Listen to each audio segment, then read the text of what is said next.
അള്ളാഹു നമുക്ക് നൽകിയ ഏറ്റവും വലിയ അനുഗ്രഹങ്ങളിൽപ്പെട്ട ഒന്നാണ് ചിന്തിക്കാനുള്ള, ആലോചിക്കാനുള്ള വിശേഷ ബുദ്ധി എന്നുള്ളത്. ഒരു മനുഷ്യനെ മറ്റുള്ളവരിൽ നിന്നും വ്യത്യസ്തനാക്കുന്നതും ആ ഒരു വിശേഷ ബുദ്ധി തന്നെയാണ്. അത്രയേറെ ഗൗരവത്തിൽ അള്ളാഹു നൽകിയ ആ ഒരു അനുഗ്രഹം അത് ഭാഗികമായോ പൂർണ്ണമായോ ഇല്ലാതാക്കുക എന്നത് കുറ്റകരമായ ഒരു കാര്യമായി കൊണ്ടാണ് ഇസ്ലാം എണ്ണിയിട്ടുള്ളത്. അഥവാ ബുദ്ധി മറപ്പിച്ച് കളയുന്ന വല്ലതും, സ്വബോധം നഷ്ടപ്പെടുത്തുന്ന വല്ലതും, അത് എന്ത് തന്നെയാണെങ്കിലും ശരി, അത് ഉപയോഗിക്കുക എന്നതും അതുമായി ഇടപെടുക എന്നതും വളരെ ഗൗരവപ്പെട്ട ഒരു തെറ്റായി, സ്വർഗം നഷ്ടപ്പെടുത്തുന്ന, നരകത്തിൽ പ്രവേശിപ്പിക്കുന്ന കാര്യമായി കൊണ്ടാണ് ഇസ്ലാമിക പ്രമാണങ്ങൾ പഠിപ്പിക്കുന്നത്. പ്രത്യേകിച്ച് ലഹരിയുമായി ബന്ധപ്പെട്ടുകൊണ്ട് ആ ഒരു പദം പറയേണ്ട ആവശ്യമില്ലാത്ത വിധം നിരന്തരമായി നമ്മൾ കേട്ടുകൊണ്ടിരിക്കുന്നുണ്ട്. കേവലം ഒരു വാക്ക് എന്നതിലുപരിയായി ഒട്ടേറെ ആളുകളുടെ സ്വപ്നങ്ങൾ ഇല്ലാതാക്കുന്ന, കുടുംബ ബന്ധങ്ങൾ ശിഥിലമാക്കിക്കൊണ്ടിരിക്കുന്ന, ലക്ഷ്യബോധങ്ങൾ നഷ്ടപ്പെടുത്തിക്കൊണ്ടിരിക്കുന്ന ഒന്നായി ലഹരി നമ്മുടെ സമൂഹത്തെ കാർന്നു തിന്നുകൊണ്ടിരിക്കുന്നു എന്നതൊരു യാഥാർത്ഥ്യമാണ്. ആ ഒരു ബോധ്യപ്പെടലിൽ നിന്നാണ് കഴിഞ്ഞ ഏതാനും ദിവസങ്ങളിലായി ഓപ്പറേഷൻ തൂഫാൻ എന്ന പേരിൽ ചില പ്രഖ്യാപനങ്ങളും ക്യാമ്പയിനുകളും നടന്നുകൊണ്ടിരിക്കുന്നുണ്ട്. ഒരു ഭാഗത്ത് നമ്മൾ നോക്കിക്കഴിഞ്ഞാൽ വലിയ സന്തോഷമുണ്ട് അത്തരത്തിലുള്ള ക്യാമ്പയിനുകൾക്കുണ്ട്. കാരണം ഒട്ടേറെ ആളുകൾ പിടിക്കപ്പെടുന്നു, ഒരുപാട് സാധനങ്ങൾ മാറ്റി നിർത്തപ്പെടുന്നു, ഒരുപാട് ആളുകളെ ജയിലിലടക്കുന്നു. ഇതൊക്കെ ഒരു ഭാഗത്ത് നോക്കുമ്പോൾ സന്തോഷമുണ്ട്, ശരി തന്നെ. എന്നാൽ ഇതിന്റെ മറ്റൊരു വശം, ദിവസവും നമ്മുടെ കേരളക്കരയിൽ തന്നെ കോടിക്കണക്കിന് രൂപയുടെ ലഹരി പദാർത്ഥങ്ങൾ വിറ്റൊഴിച്ചുകൊണ്ടിരിക്കുന്നു, അതിൽ വാങ്ങാൻ ആളുകൾ ഉണ്ടായിക്കൊണ്ടിരിക്കുന്നു എന്നത് വല്ലാത്ത ഭീതി ഉണ്ടാക്കുന്ന കാര്യം. ഓപ്പറേഷൻ തൂഫാൻ എന്ന പേരിൽ ലഹരിക്കെതിരെ പ്രഖ്യാപനങ്ങൾ നടത്തുമ്പോൾ തന്നെ ചെറിയ ചെറിയ മീനുകൾ പിടിക്കപ്പെട്ട് വമ്പൻ സ്രാവുകൾ ഇപ്പോഴും ആ പിടിതരാതെ മുന്നോട്ട് പോയിക്കൊണ്ടിരിക്കുന്നു എന്നത് പകൽ വെളിച്ചം പോലെ സത്യമാണ്. ഇനി വേറെ ചില കാര്യങ്ങൾ നോക്കിക്കഴിഞ്ഞാലോ, ചെറിയ ചെറിയ ആളുകൾ പിടിക്കപ്പെടുന്നുണ്ട്.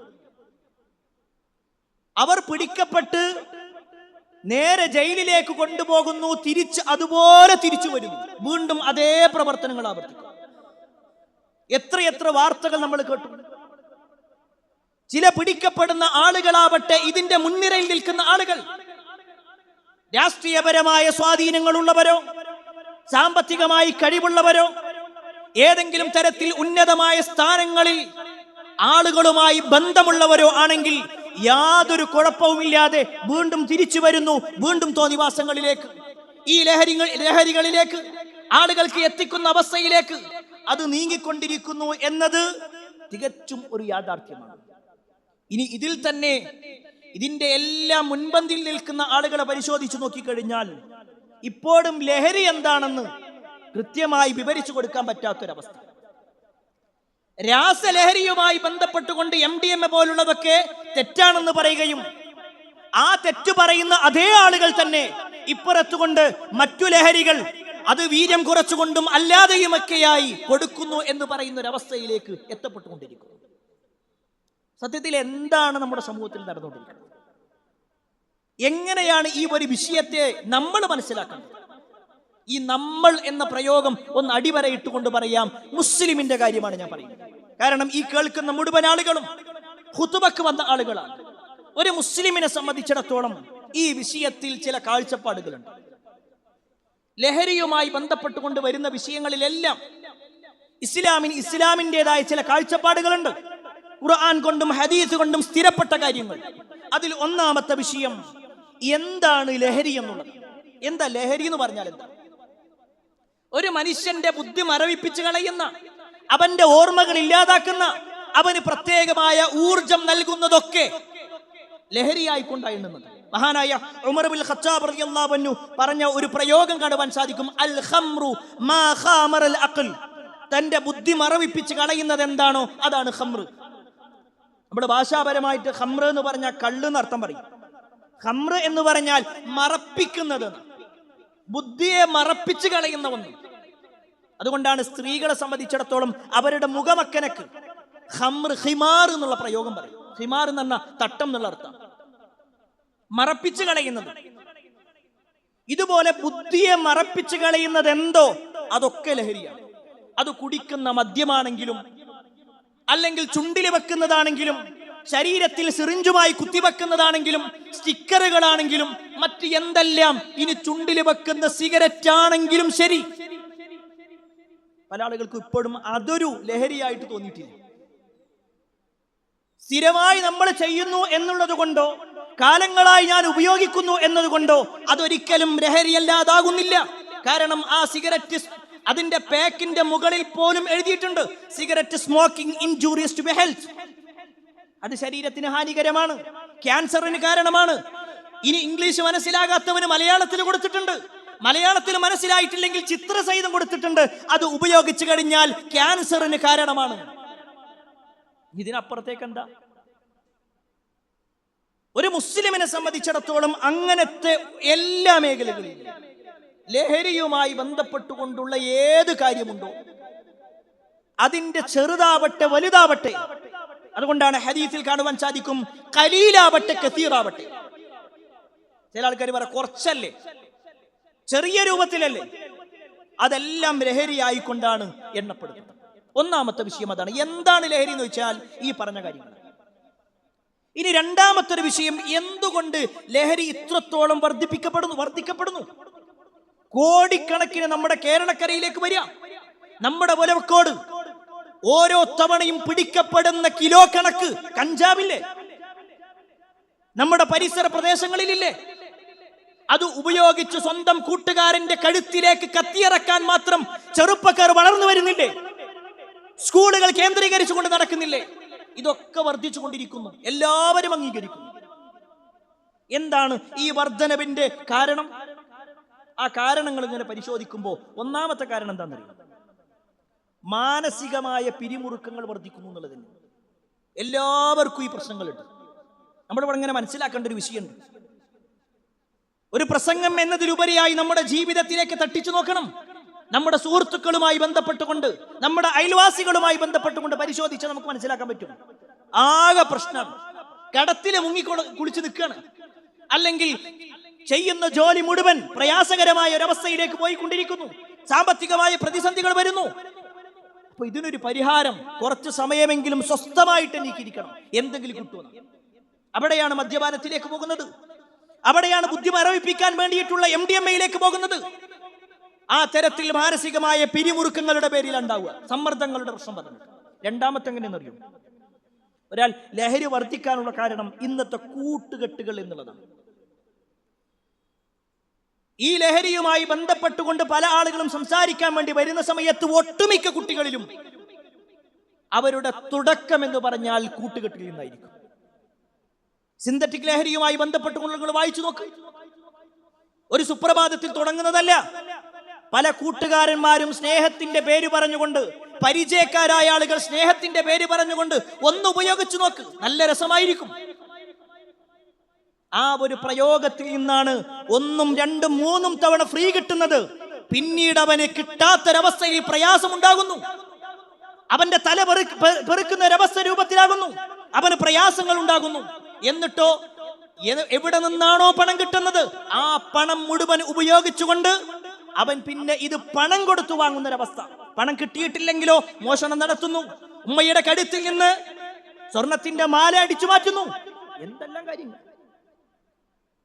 കൂട്ടുകെട്ടിൽ നിന്നാണ് പലപ്പോഴും തുടങ്ങുന്നത്. അത് ചിലപ്പോൾ ഒരു യാത്ര പോകുകയാണെങ്കിൽ ചില ആളുകളൊക്കെ എന്നാ ഒരു പഫ് വെച്ചു എന്നാ പറയും. ആ പ്രയോഗം തന്നെ എങ്ങനെ, ഒന്ന് വെറുതെ ഒന്ന് നോക്കിയേക്ക്, ഞങ്ങൾ എല്ലാവരും ഇല്ലേ, പിന്നെന്താ പ്രശ്നം? ഞങ്ങൾ ആരും പറയാൻ പോകുന്നില്ല. ഇവിടെ നിന്റെ വാപ്പയില്ല, ഉമ്മയില്ല, ആരും കാണാനില്ല. ഈ പേര് പറഞ്ഞുകൊണ്ട് കൂട്ടുകെട്ടിൽ നിന്ന്, യാത്രയിൽ നിന്നൊക്കെയാണ് പലപ്പോഴും ഇതിന് തുടക്കമുണ്ടാകുന്നത്. അതുപോലെ തന്നെ വേറെ ചില ആളുകളെ നമ്മൾ പരിശോധിച്ച് നോക്കിക്കഴിഞ്ഞാൽ കുടുംബ സംവിധാനത്തിലെ വിള്ളലുകളാണെന്ന് കാണാൻ പറ്റും. വാപ്പ മുടുക്കുടിയനാവുക, ഉമ്മയും വാപ്പയും തമ്മിൽ എപ്പോഴും പ്രശ്നം. ആ വീട്ടിലേക്ക് കയറി ചെല്ലുമ്പോൾ സ്വസ്ഥതയില്ലാത്തത് കൊണ്ട് മക്കൾ അത്തരത്തിൽ പലതിലേക്കും ഇറങ്ങും. അല്ലെങ്കിൽ മക്കളുടെ പ്രവർത്തനങ്ങൾ കാരണത്താൽ രക്ഷിതാവ് ഇത്തരത്തിലുള്ള കാര്യങ്ങളിലേക്ക് ഇറങ്ങും. ഇതും ഒരു കാരണമായിട്ട് നമുക്ക് കാണുവാൻ സാധിക്കും. ഇനിയോ സാമൂഹികമായി കൊണ്ടുള്ള ചില സ്വാധീനങ്ങളുണ്ട്. താൻ ഇഷ്ടപ്പെടുന്ന ഒരു നായകൻ, താൻ ഇഷ്ടപ്പെടുന്ന ഒരു കളിക്കാരൻ, അയാളുടെ ഫോട്ടോ കാണുന്നത് അയാൾ ചുണ്ടിൽ സിഗരറ്റ് വെച്ചുകൊണ്ടാണ്. അയാളുടെ പോസ്റ്ററുകൾ വരുന്നത് വൈകുന്നേരമായി കഴിഞ്ഞാൽ എന്താണ് പരിപാടി എന്ന് ചോദിച്ചുകൊണ്ടാണ്. സ്വാഭാവികമായിട്ടും അതൊക്കെ ഒരു നിസാരവൽക്കരിക്കുന്ന ഒരവസ്ഥ. പലരും വിചാരിച്ചിട്ടുള്ളത് അവർ കാണിക്കുന്ന വീഡിയോയുടെ ചുവട്ടിൽ ഏതെങ്കിലും ഒരു ഭാഗത്ത് മാത്രമായി കൊണ്ട് ആൽക്കഹോളിന്റെ പ്രശ്നം കൊടുത്താൽ തങ്ങൾക്കുള്ള ഉത്തരവാദിത്തം കഴിഞ്ഞു. ഒരു പക്ഷേ സർക്കാരിനോട് അവർക്ക് പറയാൻ പറ്റും. എന്നാൽ ഒരു സമൂഹത്തെ മുഴുക്കെ ഈ തരത്തിൽ ലഹരിയിലേക്ക് കൊണ്ടുപോകുന്നതിൽ അവർക്ക് കൈ കഴുകാൻ കഴിയുമോ? ഈ തരത്തിൽ ഫോട്ടോക്ക് പോസ്റ്റ് ചെയ്യുന്ന ആളുകൾക്ക് ഉത്തരവാദിത്തമില്ലേ? സമുദായം അല്ലെങ്കിൽ സമൂഹം തന്നെ അതൊരു പ്രശ്നമല്ലാത്തൊരവസ്ഥയിലേക്ക് എത്തി. പണ്ട് കാലത്തൊക്കെ ഒരാൾ മദ്യപിക്കുന്നു എന്ന് പറഞ്ഞാൽ തീർച്ചയായും അത് വലിയ ഒരു കുറ്റകരമായിട്ടാണ് കണ്ടിരുന്നത്. എന്നാൽ ഇന്നോ തങ്ങളുടെ മകൾക്ക് ഒരു കല്യാണാലോചന വരുന്നുണ്ട്, അവൻ ഇടക്കൊക്കെ കുടിക്കുന്ന ആളാണെന്ന് പറഞ്ഞാൽ ഇടക്കൊക്കെ അല്ലേ, കുഴപ്പമില്ല എന്നാ. അത് മുഴുക്കുടിയനല്ലോ അല്ലല്ലോ എന്നുള്ളതാ ചോദ്യം. എന്നാൽ പ്രിയപ്പെട്ടവരെ, ഇവിടെ നമ്മൾ മനസ്സിലാക്കണം, ഒരു മനുഷ്യന്റെ ലഹരിയിലേക്കുള്ള പ്രവേശനങ്ങൾ പരിശോധിക്കുമ്പോൾ ഈ പറഞ്ഞ കാരണങ്ങളിൽ ഏറ്റവും പ്രധാനപ്പെട്ട കാരണം ഏതാണെന്നറിയോ? ആത്മീയമായ ശൂന്യത ഉണ്ടാകുന്നത്. പരലോകത്തെക്കുറിച്ചും അള്ളാഹിനെ കുറിച്ചും ചിന്തല്ലാതിരിക്കുക. ഇന്ന് മുസ്ലിം ഉമ്മത്തിൽ പല ആളുകളും പേരുകൊണ്ട് മുസ്ലിമായ ആളുകൾ, ഞാൻ ആ വാചകം ബോധപൂർവ്വമാണ് പറയുന്നത്, പേരുകൊണ്ട് മുസ്ലിമായ ആളുകൾ അവരാണ് ഈ തരത്തിൽ കടത്തുകാരാകുന്നത്, അവരാണ് പിടിക്കപ്പെടുന്നത്, അവരാണ് ഇറങ്ങുന്നത്, അവരാണ് നാർക്കോട്ടിക് ജിഹാദ് എന്ന് പറഞ്ഞുകൊണ്ട് ഈ സമൂഹത്തിനെതിരെ ശത്രുക്കളുടെ മുന്നിൽ വടികൊടുക്കുന്ന അവസ്ഥയിലേക്ക് എത്തുന്നത്. അവർക്ക് പരലോകത്തെ കുറിച്ചൊരു ചിന്തയില്ല. ഇവിടെ എങ്ങനെയെങ്കിലും കുറച്ച് പൈസ ഉണ്ടാക്കണം എന്നാണ്. എങ്ങനെയായാലും വേണ്ടില്ല, കുറച്ച് പൈസ ഉണ്ടാക്കിയാൽ മതി. അതൊരു മുസ്ലിമിന് യോജിക്കണതല്ല. അവിടെയാണ് ആത്മീയമായ ശൂന്യത അവരിലേക്ക് ഉണ്ടെന്നുള്ളത്. എങ്കിൽ പ്രിയപ്പെട്ടവരെ, എന്താണ് ഈ ലഹരി ഉപയോഗിച്ചാലുള്ള പ്രശ്നങ്ങൾ? എന്താ? ഇത് തെറ്റാണെന്ന് എല്ലാവർക്കും അറിയാം. എന്താ അപ്പൊ ഇതിന്റെ പ്രശ്നം? എന്താ? ചില ആളുകൾക്ക് ഇപ്പോഴും അതിന്റെ പ്രശ്നം മനസ്സിലായിട്ടില്ല. അതുകൊണ്ടാ ചോദിക്കുന്നത് സിഗരറ്റ് പ്രശ്നമല്ലല്ലോ, അതുകൊണ്ടാ ചോദിക്കുന്നത് കുറച്ചു കുടിച്ചാൽ പ്രശ്നമില്ലല്ലോ, അതുകൊണ്ടാ ചോദിക്കുന്നത് ഇടക്കൊക്കെ ഉപയോഗിച്ച കുഴപ്പമില്ലല്ലോ, അതുകൊണ്ടാ ചോദിക്കുന്നത് കല്യാണത്തിന്റെ തലേ ദിവസം പ്രശ്നമല്ലല്ലോ. ആ ചോദ്യങ്ങൾ മുടുക്കൊഴിവാക്കണം. കാരണം ഒരാൾ ലഹരി ഉപയോഗിക്കുന്നുണ്ടെങ്കിൽ അത് വലിയാണെങ്കിലും കുടിയാണെങ്കിലും ചുണ്ടില് വെക്കലാണെങ്കിലും ശരീരത്തിൽ കുത്തിവെക്കലാണെങ്കിലും അവന്റെ സ്വർഗം നഷ്ടപ്പെടും. അവന്റെ സ്വർഗം നഷ്ടപ്പെടും. ഈ പറയണ വാക്കിലുണ്ടെല്ലാം. ഈ ദുനിയാവിൽ ചിലപ്പോൾ ആരും കാണാതെയൊക്കെ മെല്ലെ വലിക്കാൻ പറ്റും. ഏതെങ്കിലും ബാത്റൂമിന്റെ ഉള്ളിൽ പോയിക്കൊണ്ടോ ആരും കാണാത്ത റൂമിൽ പോയിക്കൊണ്ടോ ഒക്കെ ചെയ്യാൻ പറ്റും. പക്ഷേ റസൂലുള്ളാഹി സ്വല്ലല്ലാഹു അലൈഹി വസല്ലം പറഞ്ഞ ഒരൊറ്റ വാചകം വായിച്ചാൽ മതി. ലാ യദ്ഖുലുൽ ജന്നത മുദ്മിർ ഖംറിൻ.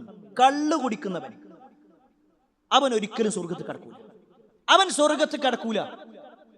ആ വാചകത്തിൽ പണ്ഡിതന്മാർ വിശദീകരിക്കുന്നുണ്ട്, ലഹരിയുമായി ബന്ധപ്പെട്ടുകൊണ്ട് എന്ത് ചെയ്യുന്നുണ്ടോ ഓന് സ്വർഗം കിട്ടൂല, അവൻ നരകത്തിൽ തന്നെ. അല്ലാഹു കാത്തിരക്ഷിക്കുമാറാവട്ടെ. പ്രിയപ്പെട്ടവരെ, വളരെ ഗൗരവപ്പെട്ട ഒരു വിഷയമാണ് നമ്മുടെ സ്വർഗം നിഷിദ്ധമാകുക. ചില ആൾക്കാർ പറയാറുണ്ട്, എനിക്കിങ്ങനെ, ഞാൻ ഇതുവരെ കുടിച്ചിട്ടൊന്നുമില്ല, പക്ഷെ ചിലതിങ്ങനെ കാണുമ്പോൾ അങ്ങനെ തോന്നുന്നു, കുടിക്കാനുള്ള ഒരു ടെൻഡൻസി ഉണ്ടാവാറുണ്ട്. എന്തായിരിക്കും അതിന്റെ ടേസ്റ്റ് എന്നൊന്നും അറിയാറുണ്ട്. അങ്ങനെ മാത്രം, അല്ലാതെ ഒരു മുഴുക്കുടിയനാവണമെന്നോ അല്ലെങ്കിൽ എപ്പോഴും വലിക്കുന്ന ആളാവണമെന്നില്ല. ഇതിങ്ങനെ പറയുന്നത് കേൾക്കുമ്പോൾ അല്ലെങ്കിൽ അതിന്റെ വീഡിയോസ് ഇങ്ങനെ കാണുമ്പോൾ, അതിന്റെ പരസ്യങ്ങൾ കാണുമ്പോൾ ഒന്ന് കുടിച്ച് ചെറുതായിട്ടെങ്കിലും ഒന്ന് ഉപയോഗിക്കണം. ആർക്കെങ്കിലും പ്രിയപ്പെട്ടവർ അങ്ങനത്തെ ഒരു ചിന്ത വന്നിട്ടുണ്ടെങ്കിൽ നിങ്ങൾ മനസ്സിലാക്കേണ്ടത്, അല്ലാഹു സുബ്ഹാനഹു തആല ഇവിടെ ഒരു കാര്യം ഹറാമാക്കിയിട്ടുണ്ടെങ്കിൽ അത് പരലോകത്ത് അതിനേക്കാൾ ഉത്തമമായത് തരാന്ന് പറഞ്ഞിട്ടുണ്ട്. അല്ലെ? മനുഷ്യന്റെ മനസ്സാണ് പടച്ചോനിക്ക് ഏറ്റവും കൂടുതൽ അറിയുള്ളത്. നമ്മളെക്കാൾ കൂടുതൽ നമ്മുടെ മനസ്സിനെ കുറിച്ച്, നമ്മുടെ ചിന്തകളെ കുറിച്ച്, ആഗ്രഹങ്ങളെ കുറിച്ച് അള്ളാഹ്ക്ക് അറിയാം. അതുകൊണ്ട് ഇവിടെ നിങ്ങൾ നിയന്ത്രിക്കാണോ എന്നാ അവിടെ നിയന്ത്രണം ഇല്ലാതെ നിങ്ങൾ കുടിച്ചു, ഒരു കുഴപ്പമില്ല. ആ പറഞ്ഞതിന് ഒരു കാര്യം കൂടിയുണ്ട്. ഇവിടുന്ന് നിയന്ത്രണമൊന്നും ഇല്ലാതെ വലിച്ചും കുടിച്ചും നടക്കണ ഒരാൾക്ക് നാളെ പരലോകത്ത് ഹൗലുൽ കൗസർ കുടിക്കാൻ കഴിയൂല. ഇവിടെ അവൻ നിയന്ത്രിക്കുന്നില്ലെങ്കിൽ അവിടെ കിട്ടില്ല. ഇവിടെ നിയന്ത്രിച്ചോ എന്ന് അവിടെ ഉണ്ട്. നമുക്ക് ഏത് വേണം? ഈ ദുനിയാവിൽ ഉപയോഗിച്ചുകൊണ്ട് ശരീരം മുഴുവൻ നശിച്ചു പോകുന്ന, കുടുംബ ബന്ധങ്ങൾ ഇല്ലാതാകുന്ന, ആരോഗ്യപരമായ പ്രശ്നങ്ങൾ ഉണ്ടാക്കുന്ന ഈ തരത്തിലുള്ള പാനീയങ്ങൾ വേണോ? ഈ തരത്തിലുള്ള പുകകൾ വേണോ? അതല്ല, ഏറ്റവും ഉത്തമമായി ഒരു പ്രയാസവുമില്ലാത്ത അല്ലാഹു അനുവദിച്ചു തരുന്ന ഒന്ന് അത് വേണോ? അതിലേക്കൊണ്ട് പോകുമ്പോ ആ ഒരു ചിന്തണ്ട് വരുമ്പോ പിന്നെ ഞാൻ എല്ലാത്തിനും നിയന്ത്രിക്കാൻ കഴിയും. രണ്ടാമത്തെ ഒരു വിഷയം എന്താണെന്നറിയോ? ഇവിടെ നമ്മൾ ചേർത്ത് പറയേണ്ട ഒരു കാര്യം കൂടിയുണ്ട്. ഞാൻ തുടക്കത്തിൽ ഓതി വെച്ച ആയത്ത്, യാ അയ്യുഹല്ലദീന ആമനൂ, അല്ലയോ സത്യവിശ്വാസികളെ, ലാ തഖറബുസ്സലാത്ത വഅൻതും സുകാരാ, നിങ്ങൾ ലഹരി ബാധിച്ചുകൊണ്ട് നമസ്കാരത്തിലേക്ക് കയറി വരരുത്. നിസ്കരിക്കുമ്പോൾ നിങ്ങൾ ലഹരി ബാധിച്ചുകൊണ്ട് വരരുത്. എന്നിട്ട് പറയണം, ഹത്താ തഅലമു മാ തഖൂലൂൻ, നിങ്ങൾ എന്താണോ പറയുന്നത് അത് നിങ്ങൾക്ക് അറിയണ്ടാവണം. ഈ ഒരു ആയത്തിറങ്ങാൻ ഒരു സാഹചര്യം ഉണ്ടായി. ഒരു കാലത്ത് സ്വഹാബിമാര് കള്ളു കുടിച്ചിരുന്നു. കാരണം ആ സമയത്ത് കള്ള് നിഷിദ്ധമാക്കിയിട്ടില്ല, ഹറാമാക്കിയിട്ടില്ല. ഘട്ടം ഘട്ടമായിട്ടാണ് ഹറാമാക്കുന്നത്. ഹദീസിൽ കാണുവാൻ സാധിക്കും, മഹാനായ അലി റളിയല്ലാഹു അൻഹു റിപ്പോർട്ട് ചെയ്യുന്ന ഹദീസാണ്. അബ്ദുറഹ്മാൻ ഇബ്നു ഔഫ് റളിയല്ലാഹു അൻഹു എല്ലാവരെയും തന്റെ വീട്ടിലേക്ക് ഭക്ഷണം കഴിക്കാൻ വേണ്ടി വിളിച്ചു. അങ്ങനെ പല സ്വഹാബത്തും വന്നു. പല ഭക്ഷണം വിളമ്പിയ കൂട്ടത്തില് മദ്യവും വിളമ്പി. മദ്യം വിലക്കുന്നതിന് മുമ്പ്, ഹറാമാക്കുന്നതിന് മുമ്പുള്ള കാര്യമാണ്. അങ്ങനെ പല സ്വഹാബത്തും കുടിച്ചു. അങ്ങനെ കുറച്ച് സമയം കഴിഞ്ഞപ്പോൾ നമസ്കാരത്തിന്റെ സമയമായി. നമസ്കാരത്തിന്റെ സമയമായപ്പോൾ അദ്ദേഹം തന്നെ ഇമാമ് നിൽക്കണം. എന്നിട്ട് അദ്ദേഹം ഖുർആൻ ഓതി, സൂറത്ത് ഫാത്തിഹ ഓതിയിട്ട് പിന്നെ ചെറിയ ഒരു സൂറത്തായ ഖുൽ യാ അയ്യുൽ കാഫിറൂൻ ഓതണം. ഖുൽ യാ അയ്യുൽ കാഫിറൂൻ ലാ അഅ്ബുദു മാ തഅ്ബുദൂൻ. ഈ ലാ അഅ്ബുദു മാ തഅ്ബുദൂൻ എന്നതിന് പകരം അദ്ദേഹം ഓതുകയാണ് വനഹ്നു നഅ്ബുദു മാ തഅ്ബുദൂൻ. നിങ്ങൾ ആരാധിക്കുന്നതിനെ ഞങ്ങളും ആരാധിക്കും എന്നുള്ള വാക്കുമാണ്. എന്താണോ പറയുന്നത് അതിന്റെ നേരെ വിപരീതം, വാക്ക് മാറിപ്പോകുക എന്ന് പറയുന്നത്. ഈ ഒരു സംഭവം നടന്നു. ഈ ഒരു സംഭവം കഴിഞ്ഞതും ഫഅൻസലല്ലാഹു തആല, അല്ലാഹു സുബ്ഹാനഹു വ തആല ഖുർആനിൽ അവതരിപ്പിച്ചു, യാ അയ്യുഹല്ലദീന ആമനൂ ലാ തഖറബുസ്സലാത്ത വഅൻതും സുകാരാ, നിങ്ങൾ ലഹരി ബാധിതരായിക്കൊണ്ട് നമസ്കാരത്തിലേക്ക് വരരുത്. നിങ്ങൾ നിസ്കരിക്കാൻ വരികയാണോ, എന്നാൽ ലഹരി ഉണ്ടാകാൻ പാടില്ല. കൃത്യമായി കൊണ്ട് പറഞ്ഞു കൊടുത്തു. അവിടെ എന്താന്ന് വെച്ചാൽ ഒരു മനുഷ്യന്റെ ഏറ്റവും പ്രധാനപ്പെട്ട കാര്യം സ്വർഗമാണ്. നിസ്കാരത്തിലൂടെയാണ് സ്വർഗം നേടിയെടുക്കാൻ കഴിയുന്നതെങ്കിൽ ആ നിസ്കാരത്തിൽ ലഹരിയുടെ ഒരംശം പോലും ഉണ്ടാകാൻ പാടില്ല. ബോധ്യപ്പെടുത്തല. അത് മാത്രമല്ല, വിശുദ്ധ ഖുർആനിൽ വീണ്ടും പറഞ്ഞു, ഓരോ ഹറാമുകൾ എണ്ണി പറഞ്ഞിട്ട് അല്ലാഹു പറയുന്നുണ്ട്, ഫഹൽ അൻതും മുൻതഹൂൻ, നിങ്ങൾ വിരമിക്കാനായില്ലേ, നിങ്ങൾ ഒഴിവാക്കാനായില്ലേ. ആ ഒറ്റ ആയത്തിലാണ് ഖുർആനിൽ പൂർണ്ണമായി കൊണ്ട് മദ്യനിരോധനം ഉണ്ടാകുന്നത്. ആ ആയത്തിന് സ്വഹാബത്ത് ഏറ്റെടുത്തത് എങ്ങനെയെന്നറിയോ?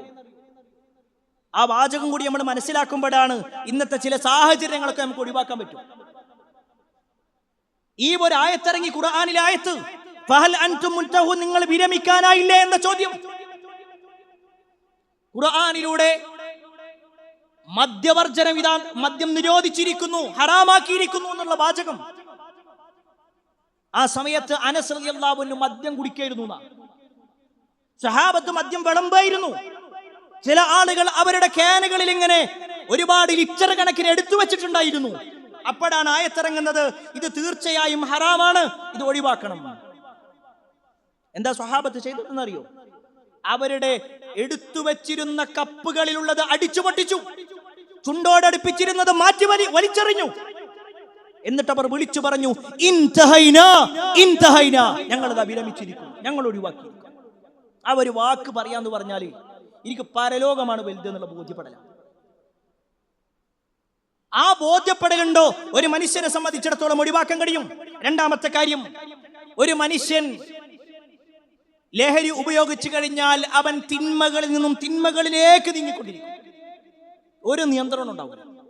അതുകൊണ്ടാണ് റസൂലുള്ളാഹി സ്വല്ലല്ലാഹു അലൈഹി വസല്ലം പറഞ്ഞത്, അൽ ഖംറു ഉമ്മുൽ ഫവാഹിഷ്, മദ്യം എന്ന് പറഞ്ഞാൽ തിന്മകളുടെ മാതാവാണ്.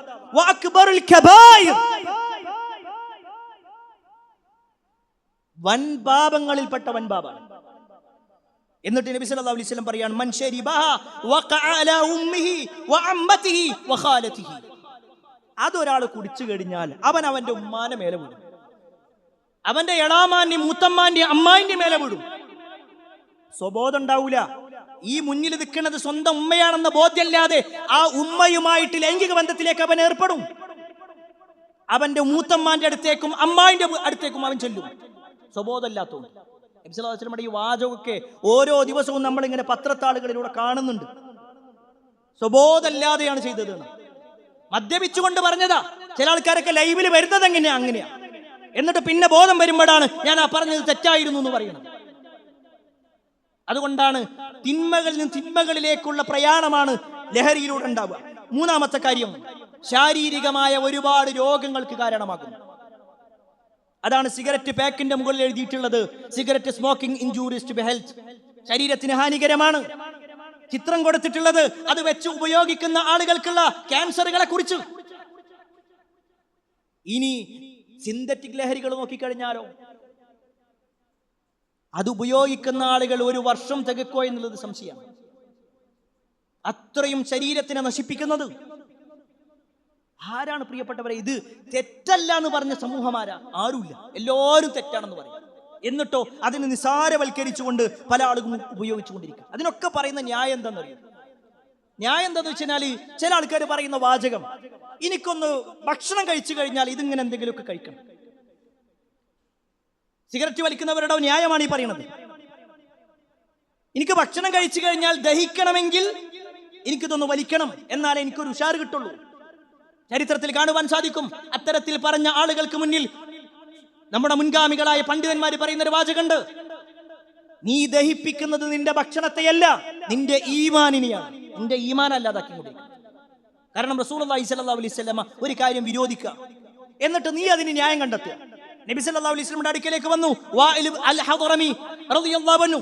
എന്നിട്ട് പറയാണ്, അദ്ദേഹം വന്നിട്ട് നബി സല്ലല്ലാഹു അലൈഹി വസല്ലമയോട് ചോദിക്കാണ്, അനിൽ ഖംർ, മദ്യത്തെ കുറിച്ച് ചോദിച്ചു. ഫനഹാഹു, അപ്പൊ അതിനെ വിരോധിച്ചിട്ടുണ്ട്. അപ്പൊ വീണ്ടും ചോദ്യമാണ്, അതിനുണ്ടാക്കുക എന്നുള്ളത് കുറ്റകരമായ കാര്യമാണോ? നബി സല്ലല്ലാഹു അലൈഹി വസല്ലം പറഞ്ഞു പറ്റൂല. ഉടനെ ഈ സ്വഹാബി ചോദിക്കാണ്, ഇന്നഹു ലൈസ ബിദവാഇൻ, അതൊരു ഇന്നമാ അസ്നഉഹാ ലിദ്ദവാ, അതൊരു രോഗശമനമായിട്ട് ഒരു മരുന്നാക്കിയിട്ട് ഉപയോഗിക്കാൻ പറ്റും. ചില ആൾക്കാരുള്ള പ്രയോഗമാണ്, ചില ചികിത്സകൾക്ക് വേണ്ടിയിട്ട് ഉപയോഗിക്കാൻ പറ്റും എന്നുള്ള ചോദ്യം. നബി സല്ലല്ലാഹു അലൈഹി വസല്ലമയോടാണ് ചോദ്യം. ഒരാൾ ലഹരി ഉപയോഗിക്കുന്നു, അതൊരു മരുന്നായിട്ട് ഉപയോഗിക്കാൻ പറ്റുമോ? നബി സല്ലല്ലാഹു അലൈഹി വസല്ലം പറയാണ്, ഇന്നഹു ലൈസ ബിദവാ വലാകിന്നഹു ദാഉൻ, അതൊരിക്കലും ഒരു ദവയല്ല, ഒരു മരുന്നല്ല, അത് രോഗമാണ്. ദാആണ്, ഒരു രോഗമാണ്. അതുകൊണ്ട് പ്രിയപ്പെട്ടവരെ, ഒരു ന്യായവും ആ വിഷയത്തിൽ നമുക്ക് പറയാനില്ല. അതുപോലെ തന്നെ മറ്റൊരു പ്രശ്നം, ലഹരി ഉപയോഗിക്കുമ്പോൾ കുടുംബ ബന്ധം തകരും, എല്ലാ ബന്ധങ്ങളും ഇല്ലാതെ. ഞാൻ നേരത്തെ സൂചിപ്പിച്ചതുപോലെ, ഒരാൾ ലഹരി ഉപയോഗിക്കാണോ, അവന്റെ ഉമ്മയെ തിരിച്ചറിയൂല, വാപ്പയെ തിരിച്ചറിയൂല, മക്കളെ തിരിച്ചറിയൂല, എല്ലാ അർത്ഥത്തിലും അവൻ ബുദ്ധി മരവിച്ചു പോയ ഒരവസ്ഥയിലേക്ക് എത്തും. അത് സംഭവിച്ചു ചരിത്രത്തിൽ. ആർക്കെന്നറിയോ? അള്ളാഹുവിന്റെ സിംഹം എന്നറിയപ്പെടുന്ന, നബി സല്ലല്ലാഹു അലൈഹി വസല്ലമക്ക് താങ്ങും തണലുമായി നിന്നിരുന്ന ഹംസത്ത് ബിൻ അബ്ദുൽ മുത്തലിബ് റളിയല്ലാഹു അൻഹുവിന്റെ ചരിത്രത്തിൽ നമുക്ക് കാണാൻ പറ്റും. ബദർ യുദ്ധം കഴിഞ്ഞു. ബദർ യുദ്ധത്തിൽ അലി റളിയല്ലാഹു അൻഹുവിന് 2 ഒട്ടകങ്ങളെ ഗനീമത്ത് സ്വത്തായിട്ട് കിട്ടിയിരുന്നു. അദ്ദേഹം അതിനെ തനിക്ക് കല്യാണം കഴിക്കാൻ, ഫാത്തിമ ബീവിയെ കല്യാണം കഴിക്കാനായിട്ട് അത് മഹറായിട്ട് കൊടുക്കണമെന്ന് തീരുമാനിച്ചു. ഇനി അതിലേക്ക് കുറച്ചുകൂടി വർദ്ധിപ്പിക്കണം എന്നും തീരുമാനിച്ചു. അങ്ങനെ അലി റളിയല്ലാഹു അൻഹു തനിക്ക് കിട്ടിയ 2 ഒട്ടകത്തെ ഒരു അൻസാരിയായ സഹാബിയുടെ വീടിന്റെ മുറ്റത്ത് ഇങ്ങനെ കെട്ടിയിട്ടു. അങ്ങനെ അലി റളിയല്ലാഹു അൻഹു പണിക്കുപോയി. അദ്ദേഹം വീട്ടിൽ നിന്ന് പണിക്കുപോയി. ആ സമയത്താണ് ചില സഹാബിമാര്, അവർ കുറച്ചാളുകൾ കൂടിയിരുന്നിട്ട് മദ്യപിക്കാൻ തുടങ്ങി. അതിൽ ഹംസ റളിയല്ലാഹു അൻഹു ഉണ്ടായിരുന്നു. മദ്യം വിലക്കുന്നതിന് മുമ്പുള്ള സമയം പറയുന്നു. അവർ മദ്യപിച്ചുകൊണ്ടിരുന്നു. അതിനിടയിൽ ഒരു സ്ത്രീ അവിടെ വന്ന് പാട്ടുപാടാനും തുടങ്ങി. അവളിങ്ങനെ കവിതകൾ ചൊല്ലി സഹാബത്തിനെങ്ങനെ ആനന്ദത്തിലേക്ക് കൊണ്ടുപോയി. അതിനിടയിൽ അവൾ പറഞ്ഞു, ആ നിൽക്കുന്ന ഒട്ടകങ്ങളുടെ ഇറച്ചി തിന്നാൻ എനിക്ക് ആഗ്രഹമുണ്ട്. അവളുടെ കവിതയിൽ അവൾ ഇങ്ങനെ പാടിയതാ. ഇത് കേട്ടതും ഹംസ റളിയല്ലാഹു അൻഹു എഴുന്നേറ്റു. അവിടെ കെട്ടിവെച്ചിട്ടുള്ള അലി റളിയല്ലാഹു അൻഹുവിന്റെ 2 ഒട്ടകങ്ങളെയും അദ്ദേഹം അറുത്തു കളഞ്ഞു. അതിന്റെ മാംസവുമായിട്ടാണ് വരുന്നത്. അലി റളിയല്ലാഹു അൻഹു വന്നു നോക്കുമ്പോൾ കാണുന്നത് താൻ മഹറായിട്ട് നിശ്ചയിച്ചിട്ടുണ്ടായിരുന്ന, മഹർ കൊടുക്കാൻ ഉദ്ദേശിച്ചിരുന്ന ആ 2 ഒട്ടകങ്ങളതാ കൊല ചെയ്യപ്പെട്ട് കിടക്കുന്നു. വല്ലാത്ത വിഷമം തോന്നി. നേരെ നബി സല്ലല്ലാഹു അലൈഹി വസല്ലമയുടെ അടുക്കിലേക്ക് ചെന്നു.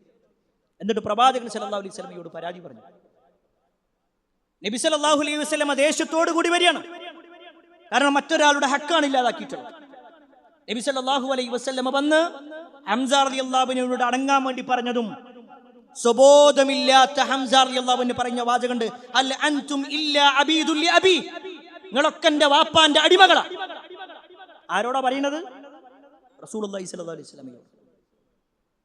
അതുകൂടി കേട്ടപ്പോൾ നബി സല്ലല്ലാഹു അലൈഹി വസല്ലമക്ക് മനസ്സിലായി ഹംസ റളിയല്ലാഹു അൻഹു പൂർണ്ണമായി കൊണ്ടും സ്വബോധം നഷ്ടപ്പെട്ടിട്ടുള്ളത്. നബി സല്ലല്ലാഹു അലൈഹി വസല്ലമ തിരിഞ്ഞുപോയി. ബന്ധങ്ങൾ ഇല്ലാതാകുക. പിന്നീടാണ് അദ്ദേഹത്തിന് മനസ്സിലാവുന്നത്. നബി സല്ലല്ലാഹു അലൈഹി വസല്ലമയോട് വന്ന് അദ്ദേഹം മാപ്പ് ചോദിക്കുന്നുണ്ട്. ഇവിടെ നമ്മൾ മനസ്സിലാക്കണം പ്രിയപ്പെട്ടവരെ, ഒരാൾ ഇത്തരത്തിലുള്ള ഒരു ലഹരിയിലേക്ക് ഇറങ്ങുമ്പോൾ അയാളുടെ ബന്ധങ്ങൾ ഇല്ലാതാക്കുന്നു, അതുപോലെ തന്നെ സാമ്പത്തികമായ നഷ്ടങ്ങൾ ഉണ്ടാക്കുന്നു. എത്രയെത്ര ആളുകൾ ഇവിടെ പലപ്പോഴും സർക്കാരുകൾ പറയുന്ന ഒരു ന്യായമുണ്ട്. സർക്കാരിന്റെ നിലനിൽപ്പ് എന്ന് പറഞ്ഞാൽ ഈ മദ്യം കൊണ്ടാ. ഒരു പക്ഷേ 100 കോടി ഇവിടെ കിട്ടുന്നുണ്ടെങ്കിൽ 500 കോടി നഷ്ടം വരുത്തുന്നുണ്ട്.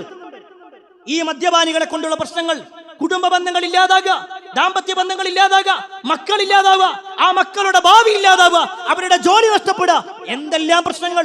ആ പ്രശ്നങ്ങൾക്കൊക്കെ കണ്ണടച്ചുകൊണ്ടാണ് ഇവിടെ കിട്ടുന്ന ഏതാനും ചില ലാഭത്തുട്ടുകൾക്ക് വേണ്ടി എല്ലാ സർക്കാരുകളും അതിനുവേണ്ടി സപ്പോർട്ട് ചെയ്യണത്. ആർജവത്തോടു കൂടി പറയാൻ കഴിയണം. ഓപ്പറേഷൻ തൂഫാൻ എന്ന് പറയുമ്പോൾ കേവലം ഏതെങ്കിലും രാസലഹരിയുടെ വിഷയത്തിൽ മാത്രമല്ല, ഞങ്ങൾ ഭരിക്കുകയാണെങ്കിൽ പൂർണ്ണമായി ലഹരിയിൽ നിന്ന് ഈ സമൂഹത്തെ ഇല്ലാതാക്കാൻ കഴിയും. അതിലേക്ക് ഇറങ്ങാൻ കഴിയണം. അതല്ലെങ്കിലോ അത് കേവലം പ്രഹസനം മാത്രമാകും. അതുപോലെ തന്നെ ഈ ഒരു വിഷയത്തിൽ വളരെ ഗൗരവപ്പെട്ട ഒരു കാര്യം കൂടി നമ്മൾ മനസ്സിലാക്കണം. ലഹരിയുമായി ബന്ധപ്പെട്ടുകൊണ്ടുള്ള വിഷയത്തിൽ നബി സല്ലല്ലാഹു അലൈഹി വസല്ലമയുടെ ഒരു വാചകം കാണാൻ പറ്റും. 10 ആളുകൾക്ക് ശാപമുണ്ടെന്ന് പറഞ്ഞു. 10 ആളുകൾക്ക്. അതിൽപ്പെട്ടത് മദ്യപാനവുമായി ബന്ധപ്പെട്ടുകൊണ്ടാണ് നബി സല്ലല്ലാഹു അലൈഹി വസല്ലം പറയുന്നത്. റസൂലുള്ളാഹി സ്വല്ലല്ലാഹു അലൈഹി വസല്ലം ശപിച്ചിരിക്കുന്നു. നബി സല്ലല്ലാഹു അലൈഹി വസല്ലം ശപിച്ചു എന്ന് പറഞ്ഞാൽ പിന്നെന്താ? പിന്നെ അയാൾക്ക് ജീവിതത്തിൽ ഒരു ഖൈറോ ബറക്കത്തോ ഒന്നും ഉണ്ടാവില്ല. ആർക്കാണ് ആ ശാപം കിട്ടിയിട്ടുള്ളതെന്ന് അറിയോ? റസൂലുള്ളാഹി സ്വല്ലല്ലാഹു അലൈഹി വസല്ലം പറയാണ്, ആസിറഹാ, ആ മദ്യത്തിന്റെ വിഷയത്തിൽ ആ മദ്യത്തിനെ വാറ്റുന്ന ആളുകൾ, വമുഅ്തിസറഹാ, ആർക്ക് വേണ്ടിയാണോ വാറ്റുന്നത് അവൻ, വശാരിബഹ, അത് കുടിക്കുന്നവൻ, വഹാമിലഹ, അത് വഹിക്കുന്നവൻ. ചില ആളുകൾ പറയും, ഞാൻ കുടിക്കുന്നൊന്നുമില്ല, ഞാൻ ഓട്ടോയിൽ ഇങ്ങനെ കൊണ്ടുപോയി കൊടുക്കലേ ഉള്ളൂ, ഞാൻ എൻ്റെ ടെമ്പോ ട്രാവലിൽ കൊണ്ടുപോകലാണ്, അല്ലെങ്കിൽ ഇന്ന വാഹനത്തിൽ കൊണ്ടുപോകലാണ്, ഞാൻ ഇന്ന ഭാഗത്തുനിന്ന് എത്തിക്കുക മാത്രമേ ചെയ്യുന്നുള്ളൂ. എന്നാൽ വഹമലഹ, അതിനെ വഹിക്കുന്നവൻ, ബാംഗ്ലൂരിലേക്ക് പോകുന്നവർ, ചെന്നൈയിലേക്ക് പോകുന്നവർ, തിരിച്ചു വരുന്ന സമയത്ത് ഒളിപ്പിച്ചു കൊണ്ടുവരുന്ന കാര്യങ്ങളിലൊക്കെ ലഅന റസൂലുള്ളാഹി സ്വല്ലല്ലാഹു അലൈഹി വസല്ലം ശപിച്ചിട്ടുണ്ട്. അതിൽ ചെറിയ ലാഭങ്ങളൊക്കെ കിട്ടുന്നുണ്ടാകും, പക്ഷേ അള്ളാന്റെ റസൂലിന്റെ ശാപം അവർക്കുണ്ടെന്ന് മനസ്സിലാക്കിക്കോ. അതുപോലെ തന്നെ വൽ മഹ്മൂല, ആർക്ക് വേണ്ടിയാണോ വഹിക്കുന്നത് അവരുടെ കാര്യത്തിൽ, വസാഖിയഹ, അത് കുടിപ്പിക്കുന്ന ആളുകൾ, വബായിഹ, അത് കച്ചവടം ചെയ്യുന്ന ആളുകൾ, വആകില സമനിഹ, അതിന്റെ ലാഭം തിന്നുന്ന ആളുകൾ, വൽ മുസ്തരി ലഹ, ആർക്ക് വേണ്ടിയാണോ വാങ്ങുന്നത് അവരുടെ കാര്യത്തിൽ, വൽ മുസ്തറാഉ ലഹു, അത് വിലക്ക് വാങ്ങുന്നവനും ആർക്ക് വേണ്ടി വിലക്ക് വാങ്ങുന്നവനും, അവരൊക്കെ 10ഓളം ആളുകളെ നബി സല്ലല്ലാഹു അലൈഹി വസല്ലം വേണ്ടി പറഞ്ഞു. ഇതിനപ്പുറത്തേക്ക് എന്താ പോണ്ടേ? ഇതിനപ്പുറത്തേക്ക് വേറെ ആരല്ലേ? എങ്കിൽ പ്രിയപ്പെട്ടവരെ, മദ്യത്തിന്റെ വിഷയത്തിലാണെങ്കിലും, സിഗരറ്റിന്റെ വിഷയത്തിലാണെങ്കിലും, MDMA വിഷയത്തിലാണെങ്കിലും, മറ്റു എന്ത് പേരിട്ടിട്ടുള്ളതാണെങ്കിലും ശരി, അതിന്റെ ഒരംശം പോലും ഒരു വിശ്വാസിക്ക് പറ്റില്ല, ഒരംശം പോലും പാടില്ല എന്നാണ് ഇസ്ലാം നമ്മെ പഠിപ്പിക്കുന്നത്. അതുകൊണ്ട് തന്നെ അതിന്റെ ഗൗരവം കൃത്യമായി മനസ്സിലാക്കി അതിൽ നിന്നും പൂർണ്ണമായി വിട്ടുനിൽക്കാൻ ഞാനും നിങ്ങൾ പരിശ്രമിക്കുക. അതിന് അല്ലാഹു സുബ്ഹാനഹു വ തആല നമുക്ക് ഏവർക്കും തൗഫീഖ് നൽകുമാറാവട്ടെ.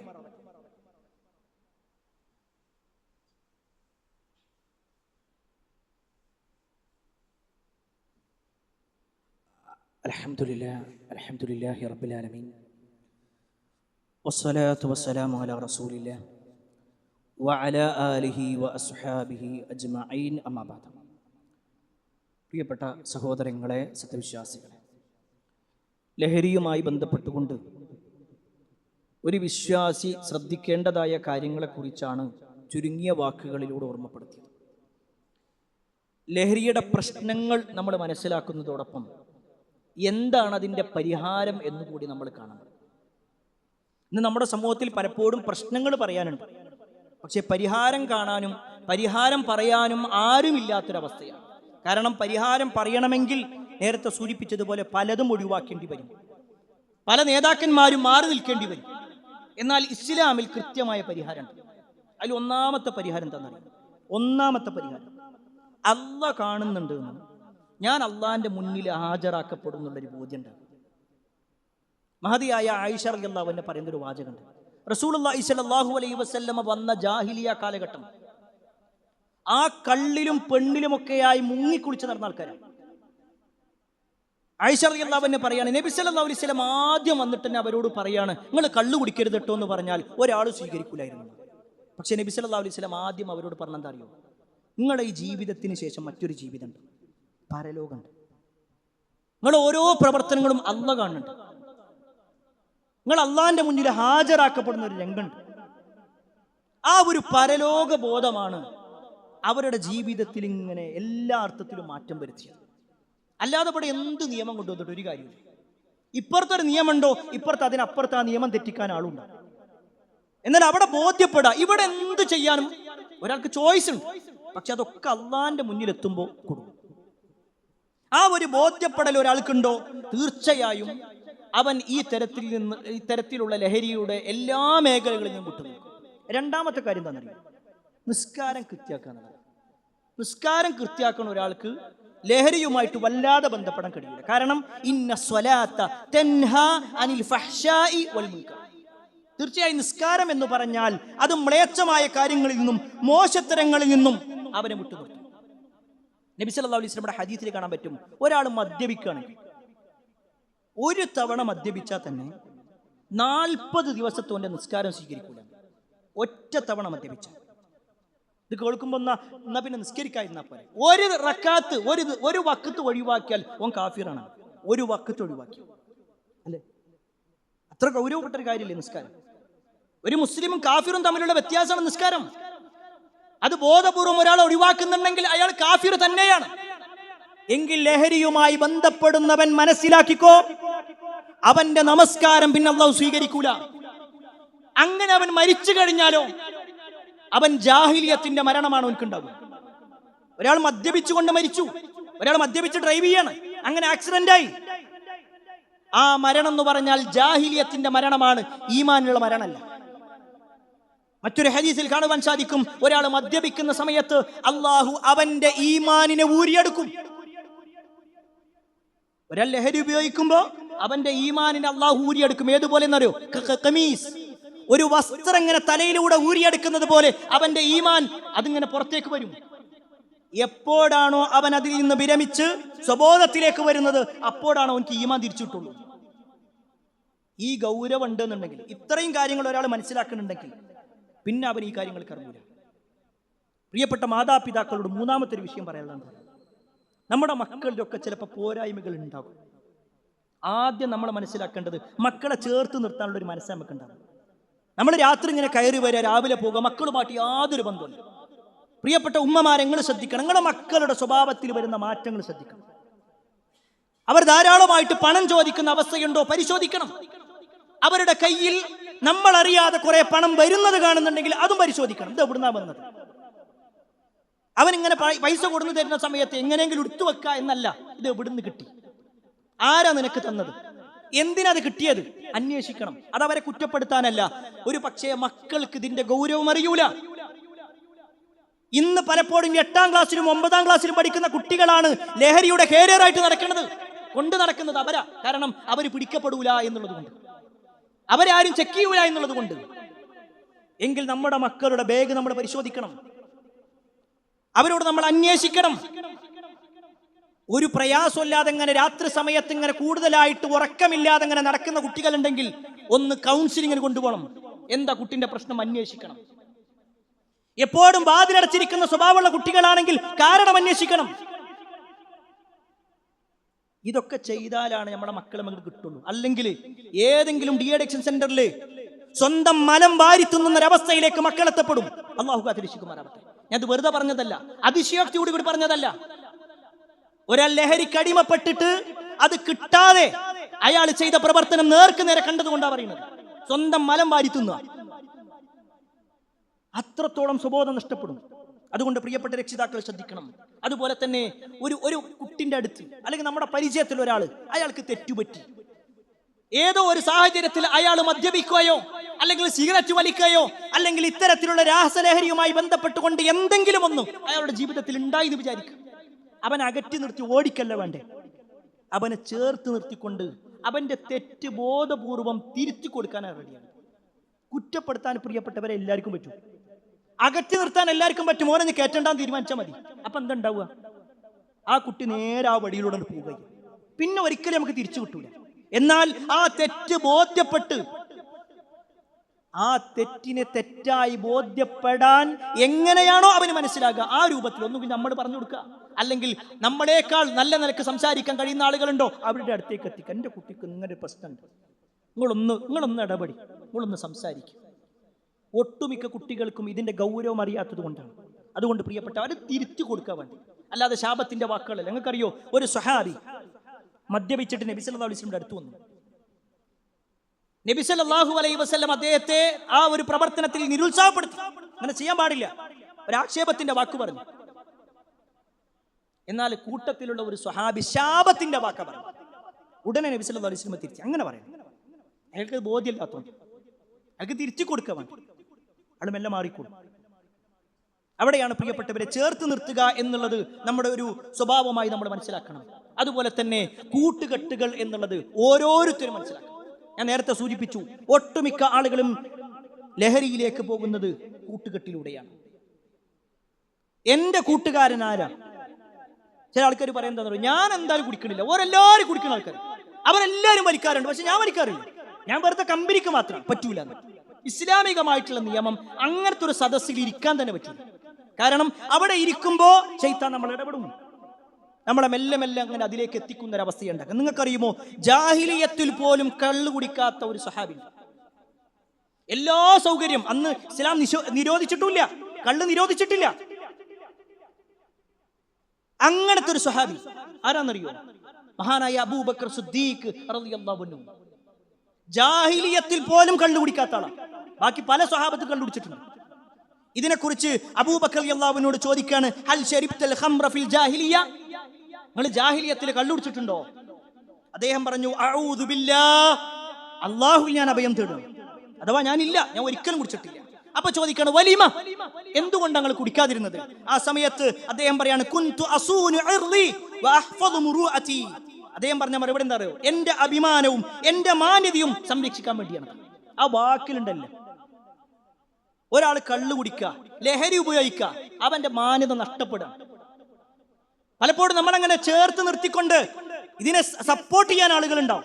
അതൊക്കെ ഇന്നത്തെ ഒരു കാലഘട്ടത്തിൽ രണ്ടെണ്ണൊക്കെ അടിച്ചിട്ടില്ലെങ്കിൽ പിന്നെ ആണെന്ന് പറയാൻ പറ്റുമോ? എങ്കിൽ നബി സല്ലല്ലാഹു അലൈഹി വസല്ലം ആണല്ലേ, മുൻഗാമികളായ പ്രവാചകന്മാർ ആണല്ലേ, അവർക്ക് പുരുഷത്വം ഇല്ലേ? ഇത് കുടിച്ചാൽ മാത്രമാണോ ഒരാൾ ആണായിട്ട് കണക്കൂട്ടുക? അല്ലെങ്കിൽ ധൈര്യവാനായി മാറുക എന്നാ കേട്ടോ അലി റളിയല്ലാഹു അൻഹുവിന്റെ ധൈര്യം നമ്മൾ എത്ര തവണ ഈ മിമ്പറിൽ വെച്ച് പറഞ്ഞിട്ടുണ്ട്. അവിടെ ധൈര്യവും ആണത്വമൊന്നും ഒരാൾ കള്ളം കുടിച്ച് ഒരു അരിച്ചാലി പോയി കിടക്കലല്ല ആണത്വം. തന്റെ ഔറത്ത് പോലും പുറത്ത് വെളിവാകുന്ന രൂപത്തിൽ ആളുകൾക്ക് മുന്നിൽ ഒരു കോമാളിയായി മാറലല്ല ആണത്വം. മറിച്ച് അള്ളാന്റെ ദീന് പറഞ്ഞു, അതനുസരിച്ച് ഞാൻ ജീവിക്കും, അതാണ് ആണത്വം. ആരെല്ലാം നിർബന്ധിച്ചു കഴിഞ്ഞാലും ഞാൻ കഴിക്കുകയില്ല, കുടിക്കുകയില്ല, വലിക്കുകയില്ല, തീരുമാനിക്കലാണ് ആണത്വം. അതാണ് നമ്മുടെ മുൻഗാമികളുടെ മാതൃക. അതല്ലാതെ ആരെങ്കിലും വല്ലവരും പറയുമ്പോഴേക്ക് അവർക്കനുസരിച്ചുകൊണ്ട് തന്റെ വിശ്വാസം മാറ്റുന്ന, ആചാരം മാറ്റുന്ന, സ്വഭാവം മാറ്റുന്ന, പെരുമാറ്റം മാറ്റുന്ന, അവർക്ക് വേണ്ടി കുടിക്കാനും വലിക്കാനും നിൽക്കുന്ന ഒരവസ്ഥയിലേക്ക് ഒരു മുസ്ലിം മാറാൻ പറ്റില്ല. ഒരു മുസ്ലിം മാറാൻ പറ്റില്ല. അവൻ യഥാർത്ഥ മുസ്ലിമായി മാറണം. അള്ളയും റസൂലും എങ്ങനെയാണോ പഠിപ്പിച്ചത് അങ്ങനെ മുന്നോട്ട് പോകണം. ആ ഒരു തരത്തിൽ പ്രിയപ്പെട്ടവരെ നമ്മൾ മാറണം.